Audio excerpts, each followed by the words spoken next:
Hello, and welcome to Beering in Mind Beer Reviews.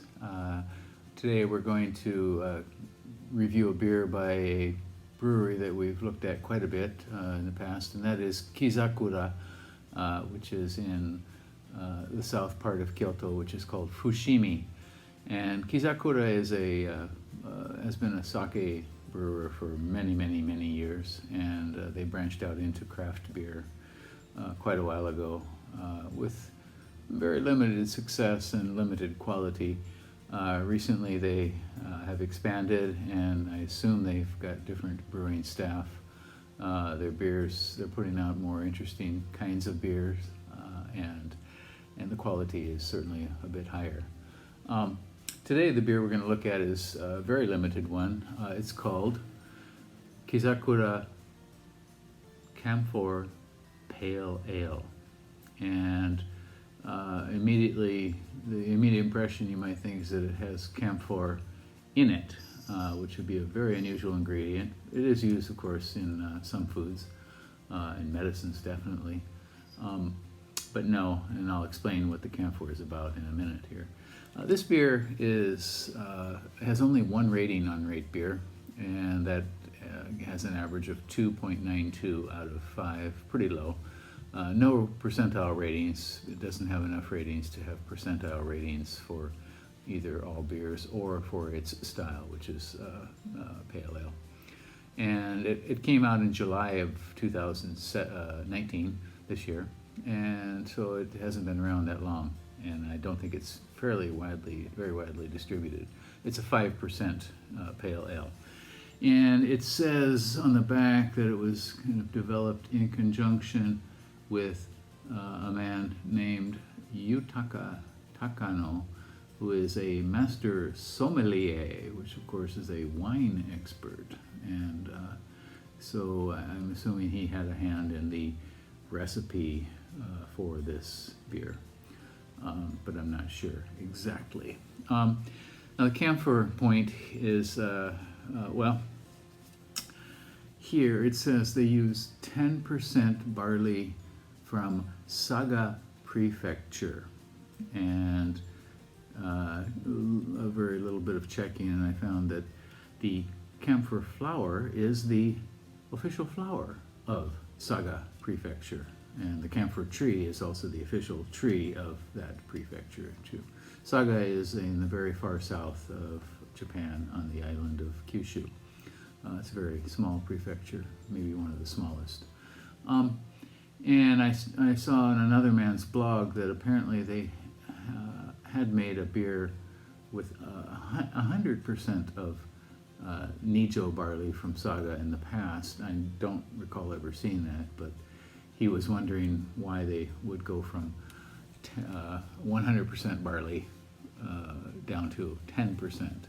10% barley probably will add some characteristics, but it certainly won't become a dominant feature of the beer. So my basic response to all of that is, and basically, so what? Yeah, they put the picture of the flower on it to give you some indication that it might have a camphor-like character, and we'll see what it does. Okay. Again, this is Kizakura Camphor Pale Ale, 5%, and we're going to give this a go now.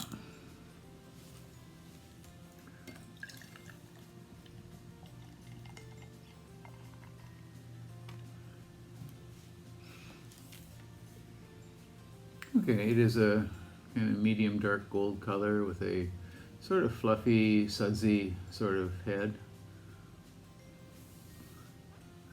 Just a very slight bit of maybe chill haze in this beer. Carbonation is not easily observable. Aroma,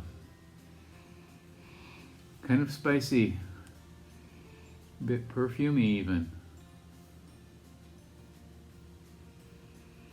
A little bit bready, something like maybe even fruit bread perhaps.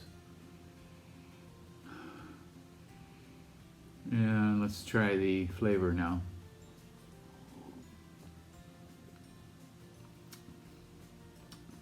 kind of light tropical fruit, some spice, maybe some light herbal element too. This beer has mosaic hops. Mosaic hops are mentioned, and it does definitely, they are evident here.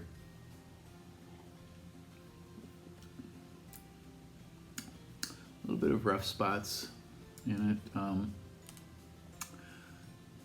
Thin, medium body. Nose is kind of unusual. With that kind of spicy, perfumey bit here. It is a bit sweet for a pale ale.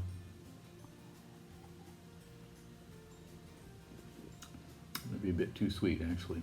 Yeah, it takes a turn after mid-palate, a little bit sourish and kind of rough here. So interesting. I don't think entirely successful.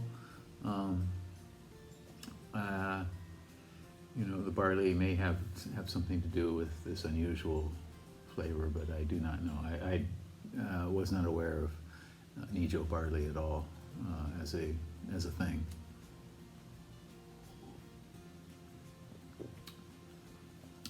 Okay, I wouldn't rate this too highly. Maybe 3.3 out of 5. Again, this is Kizakura Camphor Pale Ale, 5%. You might happen to see this around. I don't think it's very widely distributed. Certainly if you're in the Kansai area of Japan, you might happen to find it in a convenience store, perhaps.